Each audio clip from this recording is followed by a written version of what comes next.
বাংলা নিউজে আপনাদের স্বাগতম।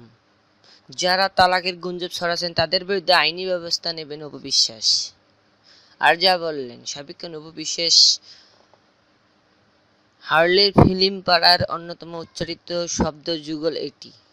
গত ৩ মাস ধরে বেশ কয়েকবার আলোচনায় এসেছেন এই জুটি। এবার গুঞ্জন রটেছেন অপু বিশ্বাস নাকি শাকিব খানকে তালাক দিচ্ছেন, এমনকি কোনো পোস্টালও এ ধরনের খবর প্রকাশ হয়েছে। এ বিষয়ে জানতে চাইলেও অনেকটি ক্ষোভের সঙ্গে বাংলাদেশের প্রতিদিনকে অপু বিশ্বাস বলেন, এ কেমন খবর রে ভাই, কথাবার্তা না বলেই নিউজ করা হচ্ছে,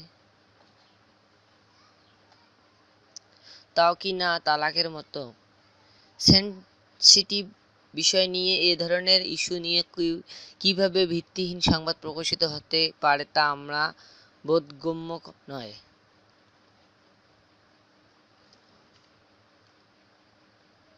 যারা এ ধরনের ভিত্তিহীন সংবাদ ছড়াচ্ছে তাদের বিরুদ্ধে আমি আইনি ব্যবস্থা নেব।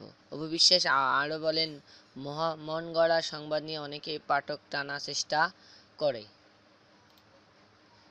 যারা মূলত গত রাতেই জাতীয় চলচ্চিত্র পুরস্কার বিতরণ অনুষ্ঠানে অপু বিশ্বাস পারফরমেন্সের সময় শাকিব খানের অনুপস্থিত বিষয়টি কেউ বিষয়টি নেতিবাচকভাবে দেখেননি।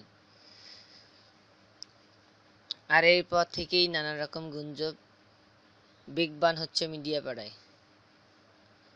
বাংলা নিউজের আপনাদের স্বাগতম। সব ধরনের বাংলা নিউজ আমাদের চ্যানেল লাইক শেয়ার সাবস্ক্রাইব করুন। ধন্যবাদ।